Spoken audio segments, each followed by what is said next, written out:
Bonjour! Hello everyone, how's it going? First of all, it's been a hot second since we've seen each other.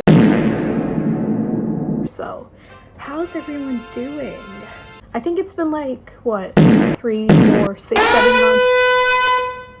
So if you couldn't tell by the title of today's video, I'm going to be giving you guys a not completely, but primarily updated makeup routine that I do. With the summers approaching, I want to wear less makeup, but still make it look like I want to be there, basically.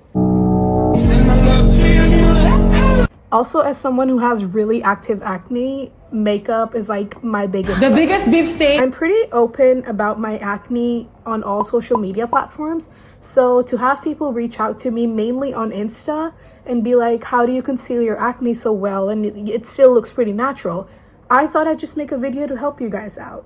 Now, with our hair out of our face, we can definitely start right off. First things first, something that I usually love to do is to wash my face beforehand because I also happen to have oily skin. So for skin prep, I have already done that. I washed my face and let it air dry a little, and once it was damp, like my skin was damp, I went in with the Centella hyaluronic acid moisturizer and then some SPF from Beauty of Joseon. I don't use a lot of SPF, which is crazy, even though you should.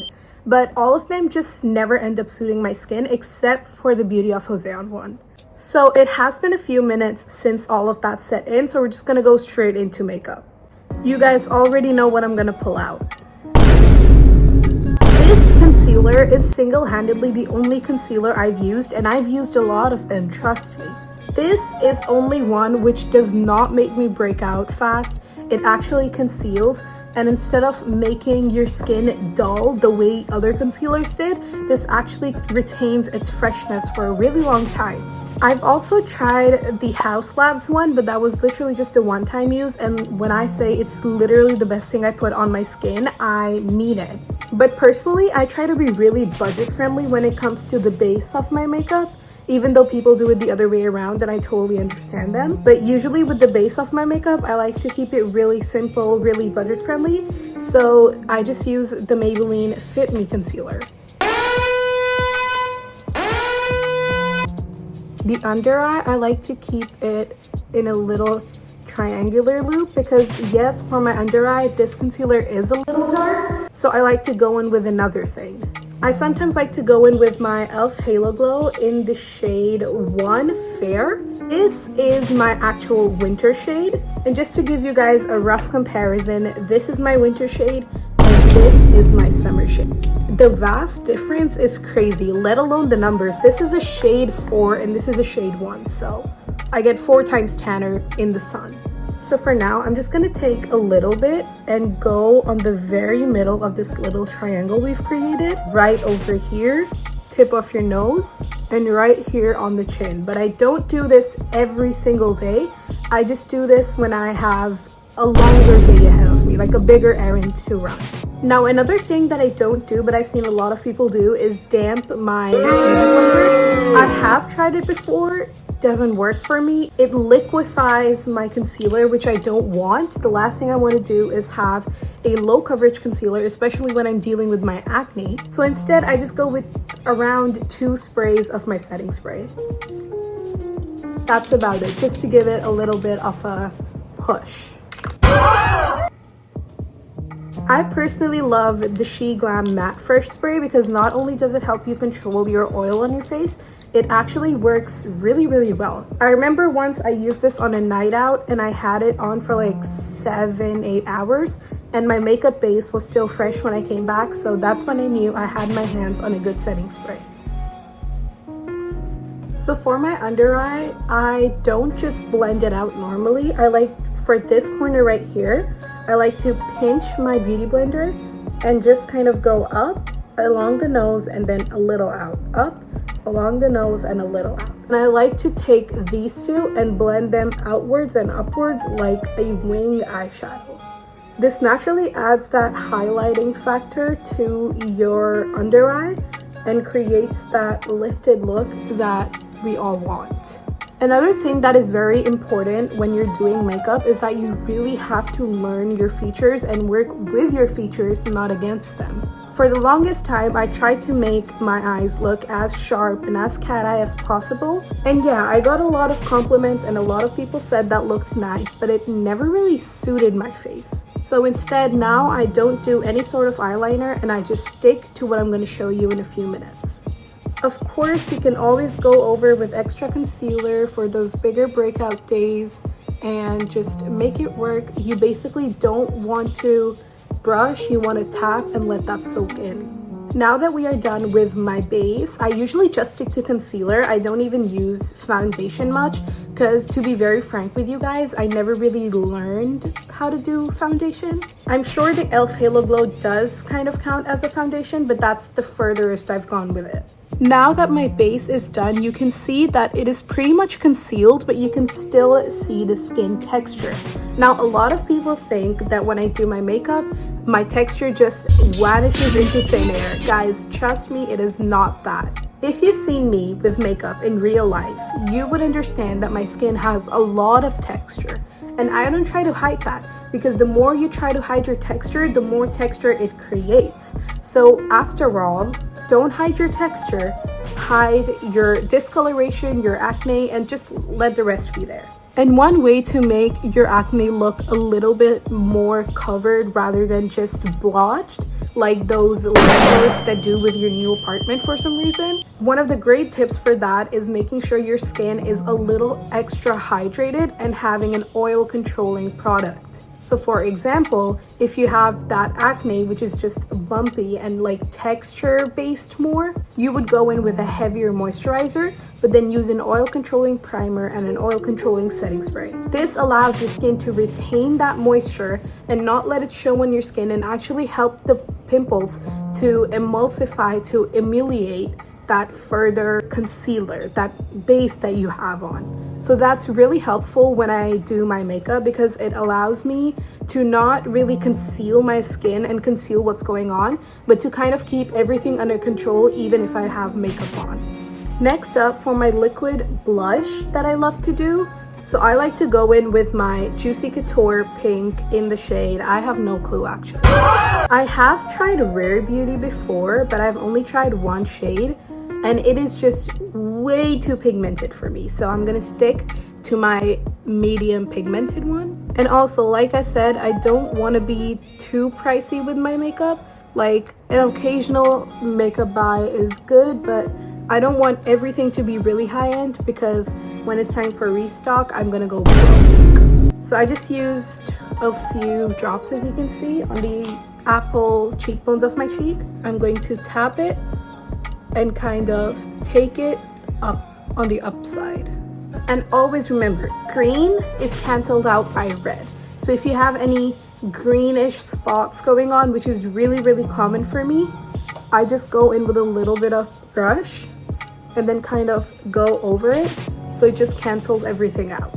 Next up, for my powder to set all my wet ingredients, I would like to go in with the e.l.f. HD setting powder. I like to just drift under the eye instead of setting it. I take a patch and then I rub the excess off on my palm and then just kind of drag it here. Another thing is, I've been told by a lot of people that I should use the Huda Beauty powder because it lasts long and it's actually amazing. But personally, I would much rather use the e.l.f. one because e.l.f. isn't problematic. Sorry I said that. Now, as you guys could probably tell, I have a really juicy pimple right about here. So I'm just gonna set that pimple so the concealer doesn't try to flake off or anything, and it stays concealed. Just like that. Not a big difference, but to me, it makes a lot of difference in the longer end.